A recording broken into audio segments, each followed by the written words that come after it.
सरकारों की नौकरशाहों की तैनाती और तबादले पर अधिकार किसका होगा? दिल्ली सरकार का होगा। सुप्रीम कोर्ट की संविधान पीठ ने अपने फैसले में साफ कर दिया है कि इस पर अधिकार दिल्ली सरकार का होगा। यानी केंद्र सरकार ने जो दावे किए थे वो दावे सुप्रीम कोर्ट की संविधान पीठ ने दरकिनार कर दिए। कितनी बड़ी जीत मानते हैं इसे आप अपने मुवक्किल के? देखिए, दिल्ली सरकार की, दिल्ली की चुनी हुई सरकार के लिए काफ़ी बड़ी जीत है, क्योंकि 2018 में जब जजमेंट आ गया था संविधान बेंच का और उसने काफ़ी सारी चीज़ें क्लैरिफाई करके कह दिया था कि पावर जो है वो चुनी हुई सरकार का है। उसके बावजूद जो ये सर्विसेज का मामला है उस पर सेंट्रल गवर्नमेंट ने अपनी जो प्रक्रिया थी या जो तरीका था वो उसके कंटिन्यू किया और सर्विसेज का कंट्रोल जारी रखा। उस पॉइंट को लेके फिर मैटर दूसरी बार संवैधानिक बेंच पे आया और इस बार दूसरी बार क्लियरिफाई करते हुए सर्विसेज के इशू पे उन्होंने पहला तो अपना जो पहला संवैधानिक बेंच का जजमेंट था उसको रिटरेट किया, उसको बोला वो बिल्कुल सही है, उसमें कोई गलती नहीं है, नंबर 1। नंबर 2, उन्होंने कहा कि सर्विसेज ये अनइमेजिनेबल है एक किसी भी डेमोक्रेसी में कि एक चुनी हुई सरकार जिसका काम है अपने लोगों के लिए काम कराना अपने एजेंडे के हिसाब से, वो कंट्रोल ही नहीं कर सकती है वो लोगों को जिनके थ्रू उनको काम कराना है। ये तो संवैधानिक प्रणाली बिल्कुल हिल जाएगी, सुप्रीम कोर्ट का मानना है। और इसलिए उन्होंने कहा कि जो भी सर्व कर रहे हैं दिल्ली सरकार के अंदर, चाहे वो ऑल इंडिया सर्विस ऑफिसर्स हों, चाहे वो किसी और सर्विस के हों, लेकिन वो दिल्ली सरकार में काम कर रहे हैं, वो रिपोर्ट करेंगे दिल्ली सरकार को। और दिल्ली असेंबली की भी पावर है नई सर्विसेज बनाने की, नई चीजें करने की, दिल्ली में पब्लिक सर्विस कमीशन बनाने की। एंट्री 41 पूरा अवेलेबल है, ये भी क्लैरिफाई किया।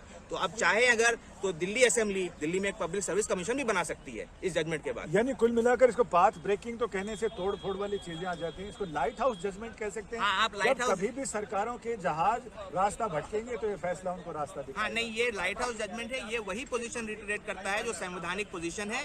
बट क्योंकि सेंट्रल गवर्नमेंट ने एक दूसरा राह ले ली थी जो गलत राह थी, उसको अब सुप्रीम कोर्ट ने सही राह पे ले आया।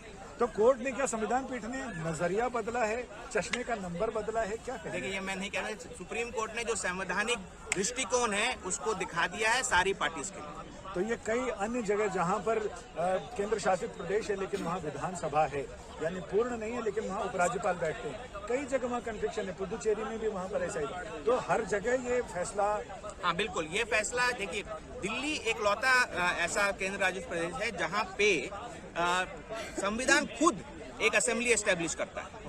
पौंडीचेरी में पार्लियामेंट की एक्ट के थ्रू है, जम्मू कश्मीर में भी पार्लियामेंट की एक्ट के थ्रू है। तो दिल्ली का एक अपना कैटेगरी है, एक सबसे अबव। लेकिन जो भी प्रिंसिपल्स आज सुप्रीम कोर्ट ने कहे हैं, जो जहां असेंबली होती है, जहां चुनी हुई सरकार होती है, वो चाहे एक्ट के थ्रू भी हो, तो वो प्रिंसिपल्स काफी हद तक वहां पे भी अप्लाई करेंगे, चाहे वो पुडुचेरी हो या कोई और केंद्र शासित। इस फैसले के बाद पूर्ण विराम लग जाता है या फिर तो डाल में पात केंद्र सरकार खामोश रह गया, कुछ और नया? देखिए, मैं वो आपका जो क्वेश्चन है वो फ्यूचर को प्रेडिक्ट करना है क्वेश्चन है, प्रेडिक्ट नहीं कर सकता हूं। लेकिन आज जो डिसीजन है इसने पूरी पोजीशन पूरी तरह से क्लैरिफाई कर दी है। अब कोई कंफ्यूजन नहीं बच रहा है कि दिल्ली में चुनी हुई सरकार के पास पावर है। एलजी एक फिगर हेड है, उन्हें दिल्ली सरकार की बात माननी है, दिल्ली असेंबली का पावर जो है उनको रिस्पेक्ट करना है।